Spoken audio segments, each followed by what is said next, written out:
Assalamualaikum warahmatullahi wabarakatuh. Sebelum menonton video ini, mohon untuk berkenan mensubscribe channel saya. Semoga mendapatkan manfaatnya, barokah di dunia dan akhirat. Terima kasih.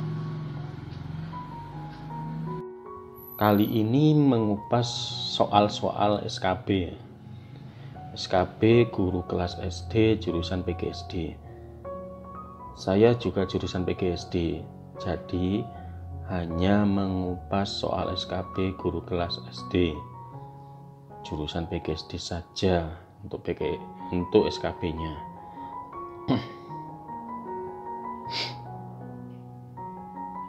Ini soalnya sampai 100. Soalnya sampai 100 ya. Soal 100 ini mengandung materi bahasa Indonesia, matematika, PKN, IPA, dan IPS.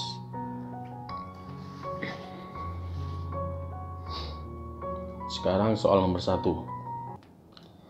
Karakteristik perkembangan bahasaan usia SD meliputi tahapan berikut, kecuali A. Di mana siswa sudah bisa menggunakan kalimat panjang, lengkap, dan benar. Yang kecuali ya. Kecuali, jadi cari yang bukan. Apakah siswa SD sudah bisa menggunakan kalimat panjang, lengkap, dan benar? Oh, sudah bisa. B. Siswa pada usia itu sudah mampu menggunakan kata sifat. Kata sifat kan contohnya seperti marah, sabar, ikhlas, senyum, tinggi, dingin, panas, jahat, baik. Siswa usia SD sudah bisa ya membedakan jahat dan baik. Jadi ya sudah bisa, maka ini benar. C. Siswa memahami kata-kata yang sebelumnya tidak jelas baginya. Ya, ini juga sudah memahami kata-kata yang sebelumnya tidak jelas. Nah, kalau D, siswa mampu merangkai membuat paragraf pendek. Ini siswa SD belum bisa merangkai membuat paragraf, ini belum bisa. Maka jawabannya yang D. Ini yang bukan. Materi nomor 2. Materi ajar membaca bagi siswa kelas rendah, kelas 1, 2 diawali dengan A.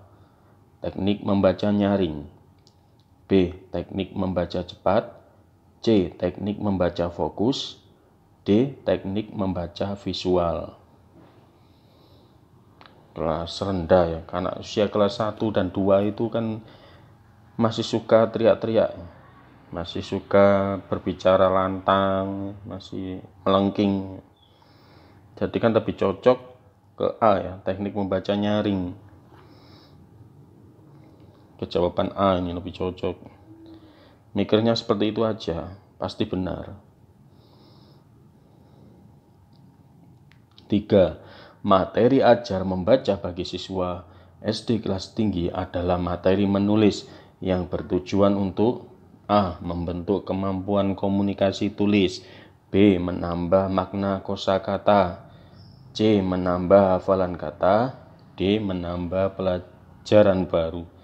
Materi menulis, tujuan materi menulis ya untuk komunikasi tulis ya, surat menyurat ya, untuk berkomunikasi. Kalau B menambah makna kosakata bukan, hafalan kata juga bukan, pelajaran baru juga bukan. Jadi jawabannya yang A. Metode pembelajaran membaca permulaan di kelas rendah difokuskan pada metode pembelajaran membaca teknik. Membaca teknik adalah kelas rendah lagi. Ya, kalau anak kelas rendah ya itu tadi suka bersuara nyaring, suka teriak-teriak. A. Membaca dengan suara nyaring, B. Membaca dengan suara pelan, C. C. Membaca sambil menulis. D. Membaca sambil memahami maknanya. Anak kelas 1, 2, kelas rendah kan tak bisa ini. Pasti ya, membacanya keras. Membaca sambil menulis ya tidak bisa. Tidak bisa disambil-sambil. Memahami maknanya juga belum bisa. Yang cocok yang A. 5. Model pembelajaran ditujukan untuk meningkatkan keterampilan siswa menuliskan ide atau kata-kata kunci dalam kegiatan curah pendapat adalah A. Model pembelajaran citra 4, B. Model pembelajaran citra 3, C. Model pembelajaran citra 2, D. Model pembelajaran citra 1. Nah, citra sendiri ini apa ini? Citra sendiri ini. Citra itu cari ide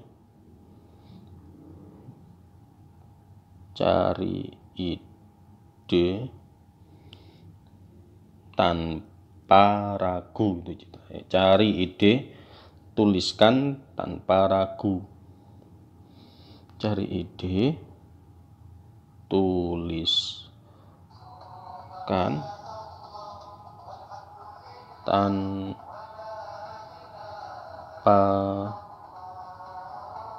ragu.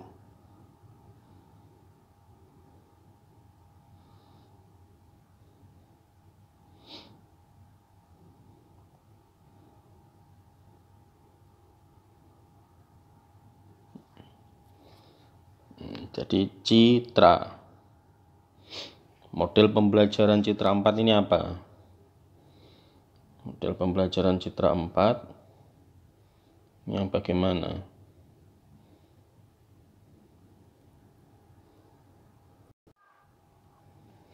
Citra 4 itu memberikan tanggapan, memberikan respon. Di citra 4 ini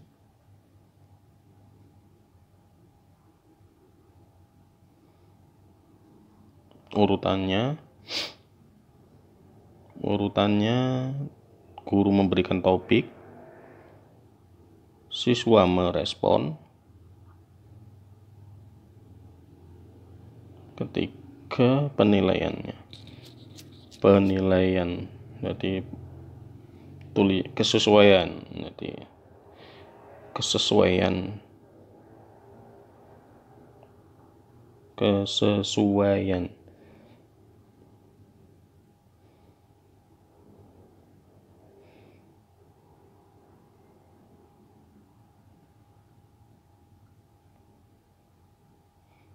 Di topik, respon, kesesuaian.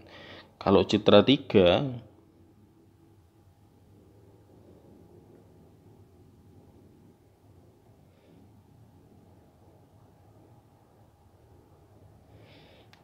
ini apa? Citra 3 ini topiknya jadi 3.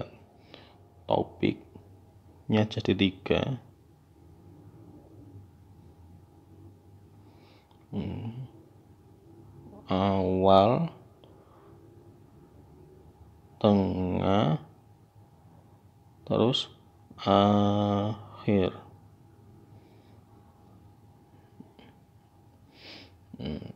Terus ada lagi lanjutannya setelah topiknya itu ada close, ada 5W 1H itu singkatannya. 5W 1H.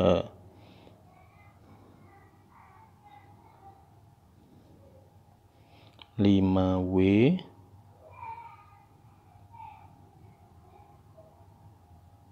1H ya. Apa W ini ya? What itu loh, what, who, when, terus apa itu, where, why, how, yang H ini how.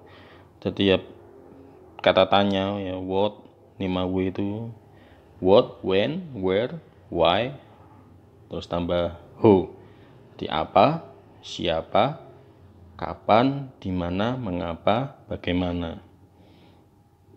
Terus apa ya, kata tanya lah. kata awal kata tanya lah, intinya.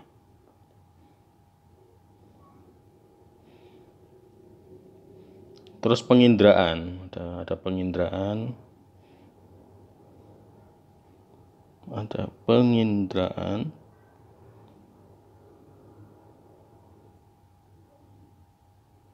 ada penginderaan, terus ada pelaporan.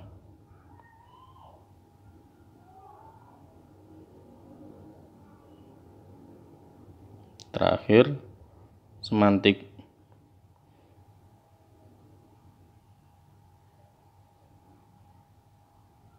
Di kata kuncinya ya begini aja, kita hafalkan kata kuncinya.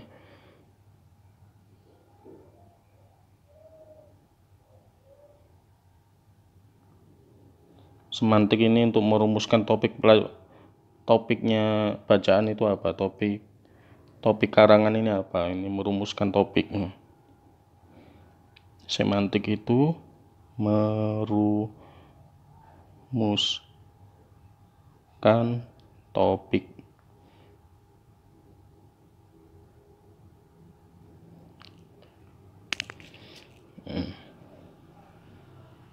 Oke, citra 4, citra 3 sudah. Citra 2 ini apa? Citra 2 ya. Kalau citra 2,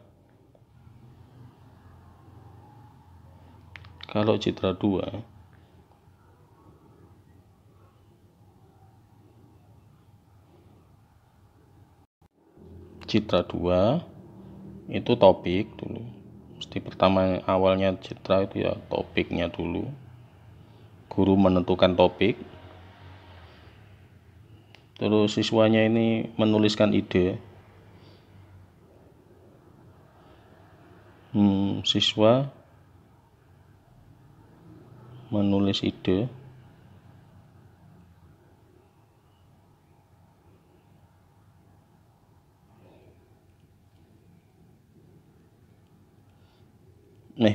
Bukan. Siswa disuruh memilih ini, bukan. Ini citra 1 ini. Siswa itu memilah, jadi siswanya memilah, ditugaskan untuk memilah.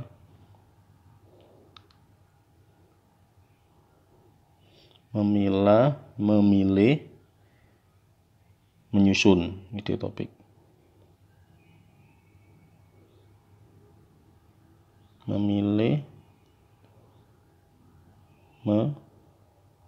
menyusun ide.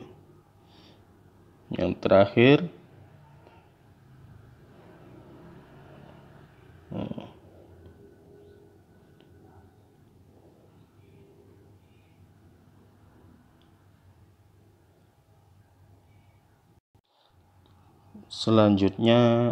selanjutnya ini apa ya? Apa yang kau tahu? Apa yang diketahui?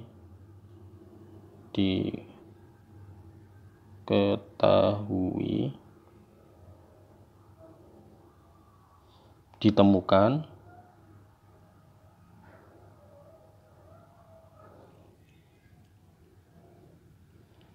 apa yang dipelajari. Jadi ditulis apa dalam topik itu, apa yang diketahui, ditemukan, dipelajari. Ini singkatnya seperti ini. Nah, kalau citra 1, sekarang citra 1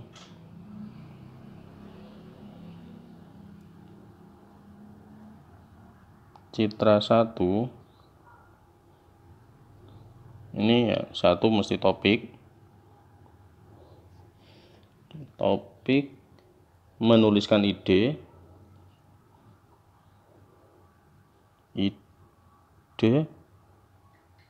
kata kunci, terus periksa kesesuaiannya.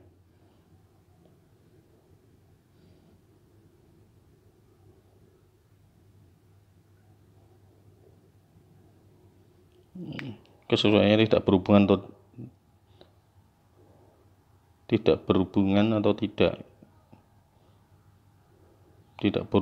berhubungan. Ini tidak berhubungan, ini jadi fokusnya, ini yang dicari guru. Jadi guru menentukan topik, terus siswa menuliskan ide kata kuncinya, terus guru memeriksa. Tidak berhubungannya ini jadi fokusnya, mana yang tidak berhubungan. Itu. Jadi jawabannya kan ini kan siswa menuliskan ide, nah ini ide kata kunci. Jadi model pembelajaran citra 1 yang D. Sekarang nomor 6. Ranah kognitif yang harus diperhatikan dalam perencanaan dan pelaksanaan penilaian dan evaluasi adalah dalam pembelajaran bahasa dan sastra Indonesia, yaitu minat, pemahaman, penerapan analisis, sintesis, penilaian. Nah, ini minat, ini bukan minat, ini afektif ya. Minat afektif ini.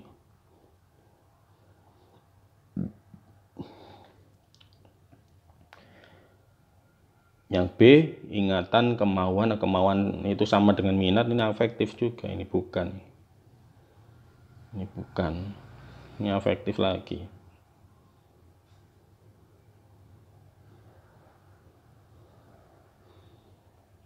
Yang C, ingatan, pemahaman, penerapan, analisis, sintesis, penilaiannya ini ranah kognitifnya di sini. Jadi jawabannya yang C.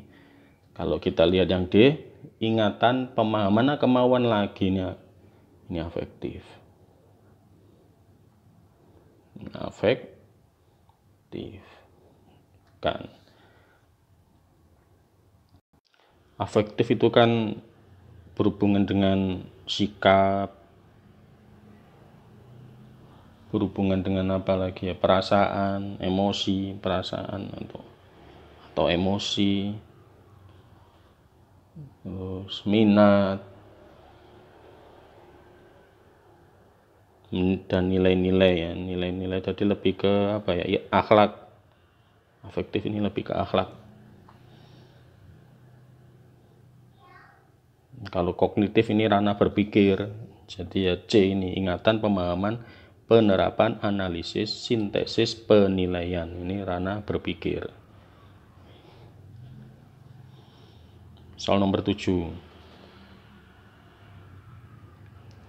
Tujuan membaca menurut Rivers and Temple 1978 kecuali memperoleh informasi untuk suatu tujuan atau merasa penasaran tentang suatu topik. B. Memperoleh berbagai petunjuk tentang cara melakukan suatu tugas bagi pekerjaan atau kehidupan sehari-hari, misalnya mengetahui cara kerja alat-alat rumah tangga. C. Berakting dalam sebuah drama, bermain game, dan menyelesaikan teka-teki. D. Mengekspresikan secara lisan ide dan gagasan. Menurut Rivers dan Temple, tujuan membaca itu ya ini yang A itu benar, terus B benar, C benar.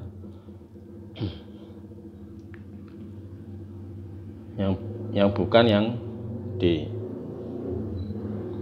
Selanjutnya apa saja?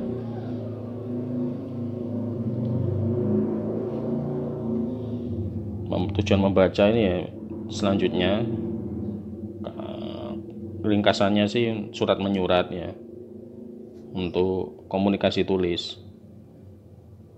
Surat menyurat, di kata kuncinya saja ya.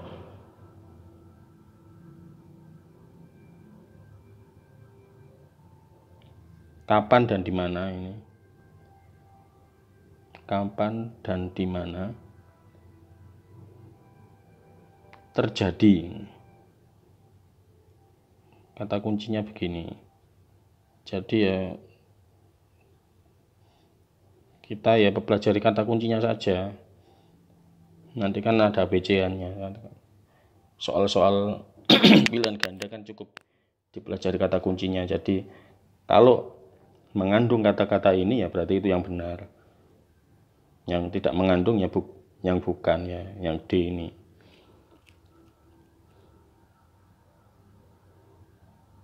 Nah, apa yang sudah terjadi atau telah terjadi? Nah, yang sudah yang telah terjadi.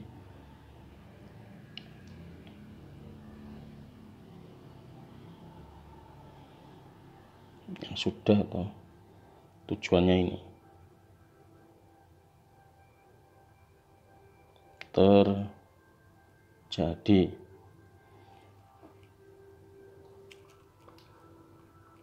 Itu untuk kesenangan atau hiburan.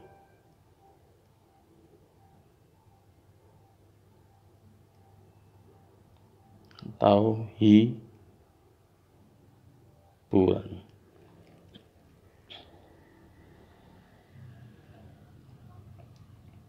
Sekarang lanjut soal nomor 8.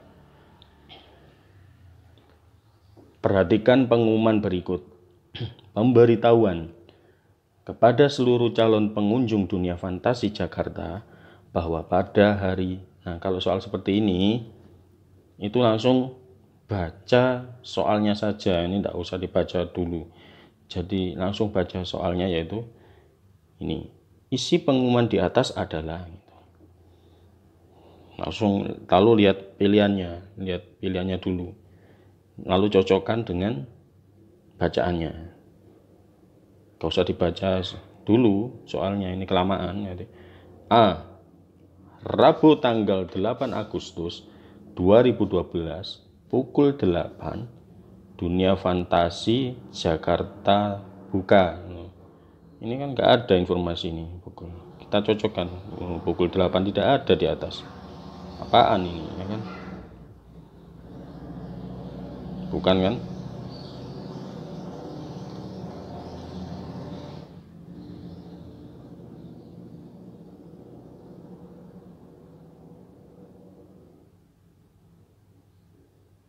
Bukan. Ini soalnya kok ini mestinya bukan 2008 tapi 2012 ya. Yang bikin soal ngantuk. Rabu tanggal 8 Agustus 2012 dunia fantasi Jakarta tutup. Nah, sepertinya ini benar. B jawabannya. Jumat tanggal 10 Agustus tutup. Ini 10 padahal dibuka. Tanggal 10 dibuka, ini kok ditutup. Salah ya. Rabu tanggal 8 Agustus tetap buka, bukan ini pengumuman tutup kok tetap buka, bukan. Jadi jawabannya yang B. 9. Berikut ini jenis-jenis menulis berdasarkan sudut pandang produk menulis. Jadi sudut pandang penulisnya. Kecuali A. Narasi ini ya dari penulis. Kalau saya menulis yang menarasikan. Eksposisi ini menjelaskan sesuai fakta. C. Deskripsi itu menjelaskan apa adanya objek itu. D. Persuasi ini mengajak. Nah, kalau sudut pandang produk menulis itu ya narasi. Ini narasi itu menjelaskan panjang lebar, menarasikan, itu dari sudut pandang produk menulis. Eksposisi ini menjelaskan sesuai fakta-fakta ya, secara runtut, secara urut biasanya untuk resep-resep gitu. Jadi runtut. Terus C. Deskripsi ini benar. Deskripsi ini seperti yaitu mendeskripsikan sesuatu objek. Jadi misalkan bentuk gunung bagaimana, suasananya bagaimana. Terus D ini persuasi, ini bukan persuasi, ini mengajak itu ya semacam iklan, ini bukan. Jadi yang D kecuali kan. Nah, sudut pandang produk menulis itu yang selanjutnya itu adalah argumentasi.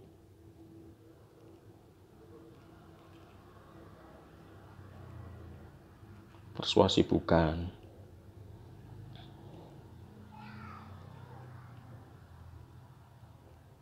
Selanjutnya nomor 10. Nah, ini kan bacaan lagi.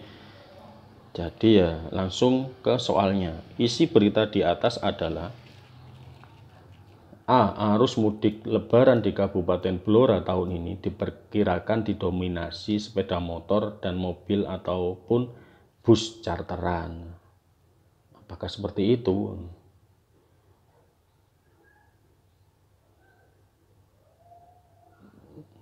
Nah, ini memang ada motor, mobil. Paragraf pertama, arus mudik ini motor, mobil, ataupun bus charteran. Ini juga membahas lagi didominasi motor, bus charteran. Motor, bus charteran. Ini sudah beda, ini mobilnya tidak ada. Di paragraf kedua sudah nggak bahas mobil lagi. Bus biasa. Terus selanjutnya ini bus biasanya dicarter warga Blora yang bekerja di Jakarta. Berarti yang jawaban yang A bukan ya. Bondan menguraikan. Oh iya, ini yang A. Ini tetap membahas mobil, ini sepeda motor lagi.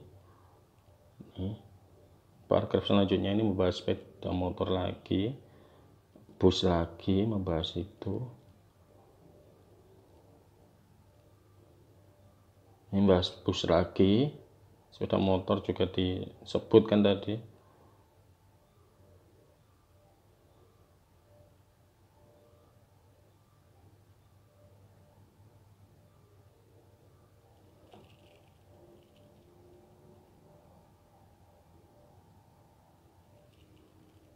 Jadi sesuai ya. Jadi lanjutannya ini membahas mengenai didominasi sepeda motor, mobil, dan bus charterannya. Jadi yang A benar, ini langsung benar. Oh, ya. Bondan, ya sudah, yang A benar. A sudah benar. Warga yang menaiki sepeda motor biasanya berasal dari kota-kota yang lokasinya tidak begitu jauh dari Blora. Bukan membahas itu ini. Bukan ini. Bukan, padahal membahas bus juga kan, bukan. Bus reguler dipastikan akan mampu, ini juga bukan. Karena di paragraf ini juga membahas sepeda motor lagi. Tidak hanya sekedar membahas bus ini. Bukan. Menjelang lebaran, bus AKDP yang beroperasi diperkirakan sebanyak 66 bus, ini juga bukan. Tidak hanya membahas bus ya, ada sepeda motor, ada membahas mobil. Untuk mudik ya, ini untuk arus mudik, jadi juga bukan. Jadi jawabannya yang A.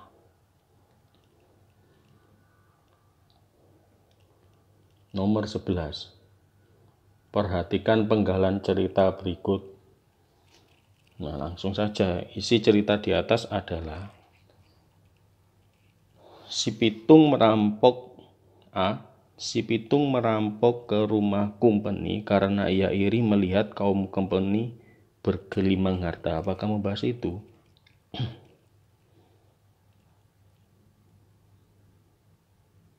Bukan, ini tidak ada kata-kata iri. Ini Pitung malah merasa iba terhadap penderitaan yang dialami oleh rakyat kecil, penderitaan rakyat kecil. Sementara Kumpeni bergelimang harta. Bukan karena iri, karena merasa iba kepada rakyat kecil. B. Melihat kesenjangan kehidupan antara kaum Belanda dan rakyat kecil, maka si Pitung dan kawannya merampok rumah Kumpeni dan membagikan hasil rampokannya kepada rakyat kecil. Apakah iya? Hasil rampokan iya dibagi-bagi.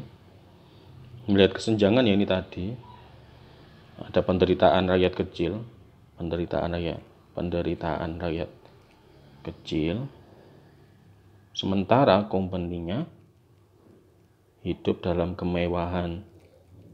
Jadi ada kesenjangan ya, dengan dibantu teman-temannya, kawannya ini merampok, kawannya si Pitung dan kawannya merampok ini kan dibantu teman-temannya.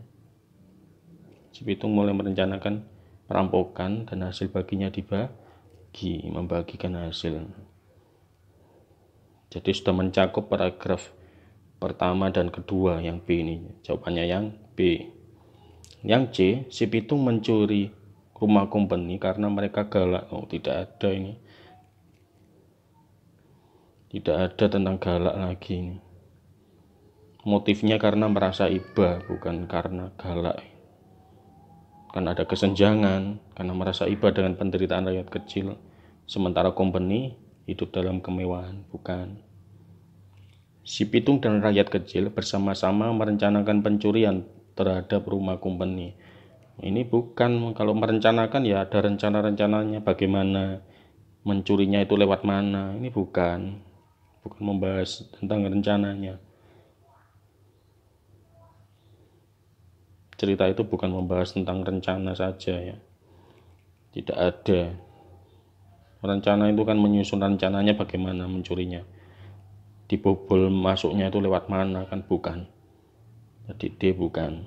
Jawabannya yang B.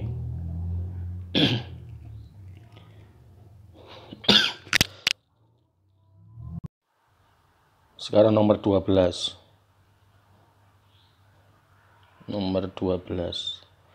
Perbedaan jenis bacaan deskripsi dan narasi adalah deskripsi ya.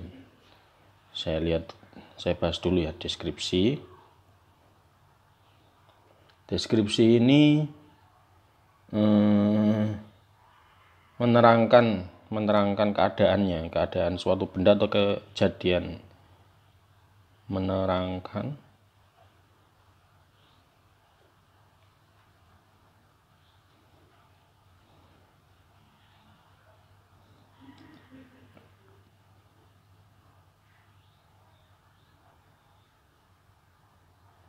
keadaan suatu benda atau kejadian.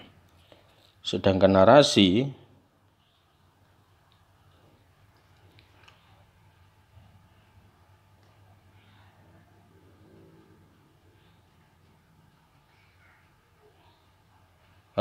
ini menerangkan kejadiannya, tapi urutan waktunya jelas. Ada urutan waktu ini.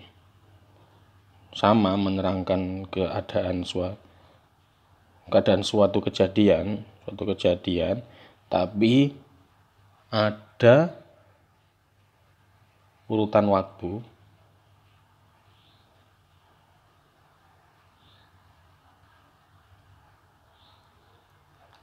yang jelas.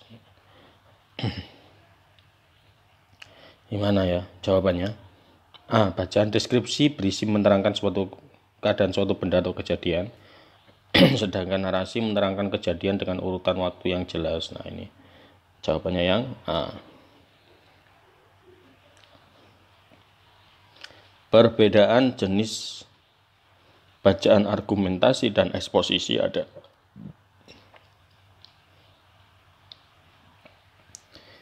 Ya, ini A. Tujuan bacaan eksposisi bersifat menjelaskan dan menerangkan. Ini benar ya, menjelaskan dan menerangkan.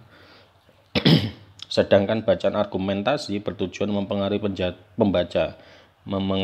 pembaca sehingga pembaca akhirnya menyetujui pendapat. Ini kata kuncinya di pendapat.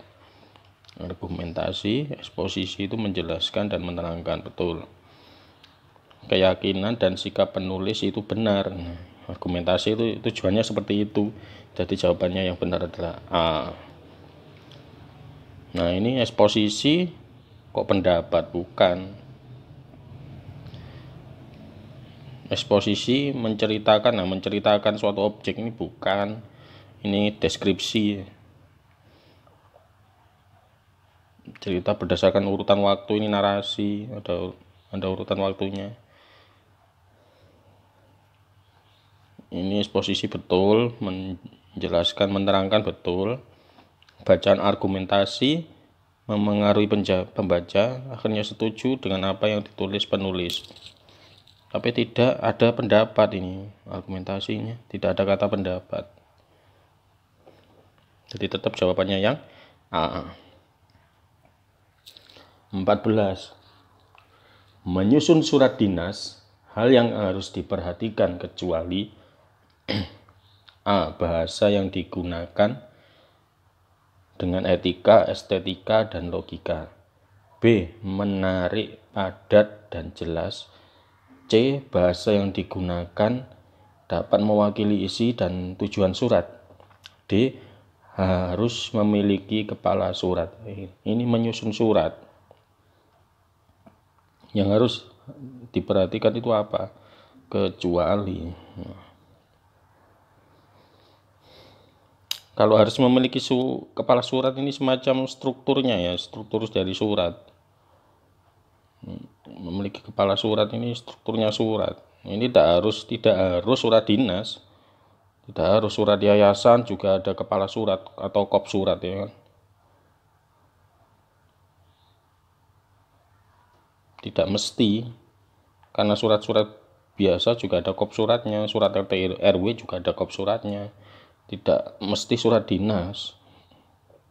Jadi yang jawabannya adalah D.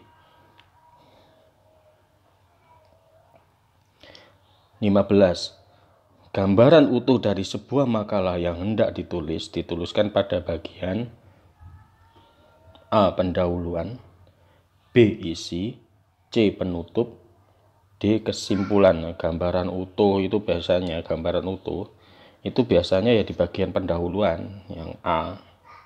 Isi ya isinya, isi secara global. Ini kan gambaran saja, ringkas-ringkas gambaran itu. Gambaran itu kan sifatnya ringkas. Kalau isi ini sifatnya bukan gambaran lagi, tapi lengkap. Itu. Jadi jawabannya yang A.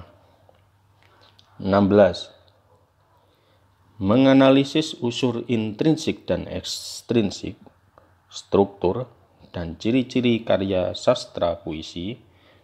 Di bawah ini merupakan unsur intrinsik pada karya sastra. Kecuali intrinsik berarti di dalamnya.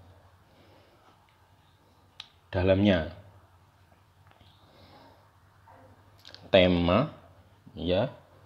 Amanat, ya. A. Tema, betul. B. Amanat, betul. C. Alur, ya juga betul. D. Latar belakang pengarang. Nah, ini latar belakang pengarang bukan unsur intrinsik. Intrinsik ya. Ciri-ciri intrinsik ya, yang mengandung di karya sastra itu kan ya tema, amanatnya apa, alurnya apa. Kalau latar belakang ya bukan ekstrinsiknya ya. D.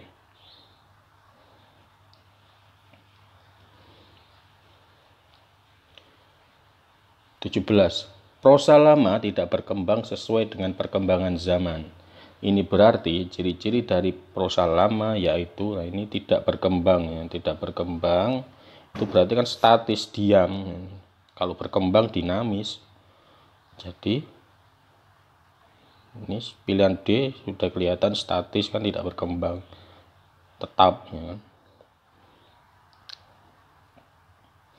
Kalau pralogis itu tidak logis ya. Di luar nalar ya. Di luar akal sehat. Kalau pralogis ini di luar nalar. Jadi hal-hal yang gak masuk akal,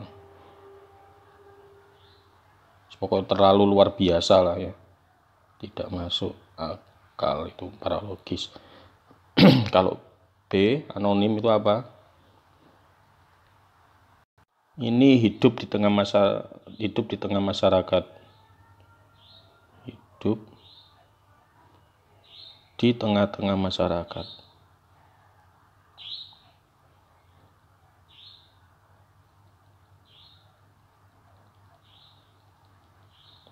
Ini, tapi tidak tahu asal usulnya itu siapa yang menulis atau apa, itu tidak tahu.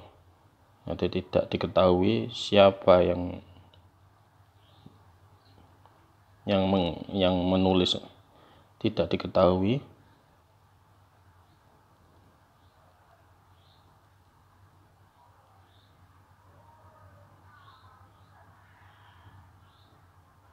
Jadi kayak tiba-tiba ada gitu anonim itu. Nah, istana sentris, dari namanya ini istana sentris, istana ya biasanya tentang raja-raja, dengan istananya. Ini sifatnya prosa lama. Jadi kalau prosa lama yang tidak berkembang itu ya statis, diam, ya kan, diam. Statis itu kan diam.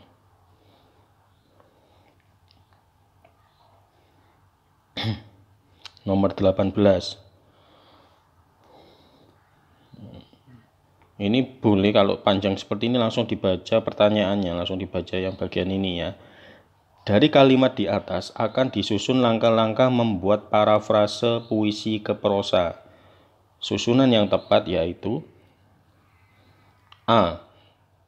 2-1-3, B. 1-2-3, C. 3-1-2, D. 2-3-1. Ini apa ini? Susunannya membuat parafrase puisi ke prosa.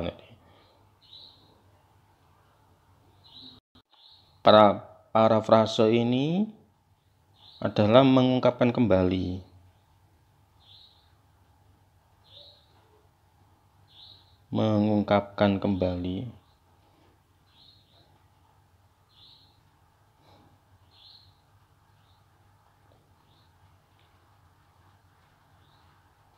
Nah, ini isi puisi, mengungkapkan kembali isi puisi ke prosa. Prosa itu ya semacam karangan cerita biasanya. Jadi diceritakan kembali ke bentuk karangan cerita. Diceritakan tapi tidak dalam bentuk puisi, yaitu karangan cerita. Ini urutannya yang tepat bagaimana? Tentunya ya harus dibaca dulu ya, bacalah puisi ya kedua dulu. Berkali-kali nggak paham akan isinya ya.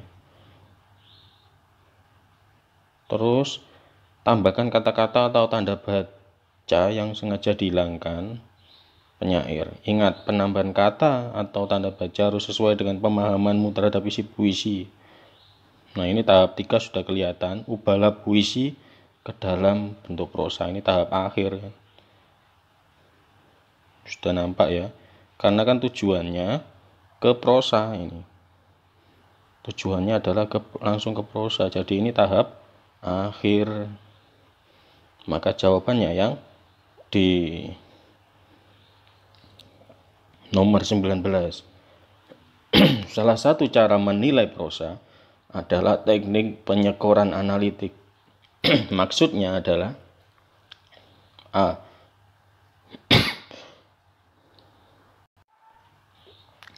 Ini penyekoran analitik, jadi dianalisa. Manakah pilihan-pilihan berikut ini yang menganalisa? A. Melakukan perhitungan secara rinci, meliputi judul dan gagasan. B. Penilaian berdasarkan kesan secara keseluruhan dari sebuah karya sastra. C. Melakukan perhitungan pada unsur-unsur utama pembentuk karangan, misalkan komponen, struktur, kosakata, gaya, isi, atau organisasi. D. Melakukan perhitungan berdasarkan gaya bahasa dan gagasannya. Dari kata analitik ini, kalau saya ya, misalkan kita tidak tahu teorinya ini, itu bisa dilihat kok. Analisa itu kan secara merinci ya, diperinci, jadi analisa dari tahap awal sampai tahap akhir. Meliputi judul dan gagasan. Jadi jawabannya yang A. Yang B ini, yang B itu holistik. Penyekoran holistik yang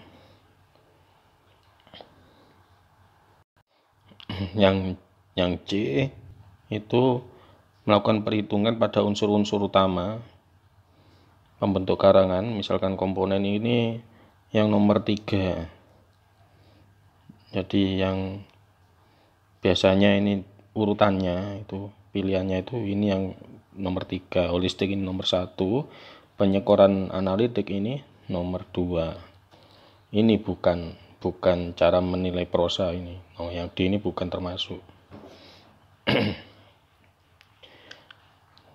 Nomor 20. Unsur-unsur drama yaitu A. Teks, suara, bunyi, musik, dan rupa. B. Gerak, suara, bunyi, musik, dan rupa. C. Teks, gerak, suara, musik, dan rupa. D. Gerak, suara, musik, dan rupa. Ya, yang mana? Yang C ya. Jadi harus ada teks. Drama itu kan ada yang dibacakan dulu. Dibacakan, ada yang membaca, terus ada yang bergerak yaitu aktor dan aktrisnya.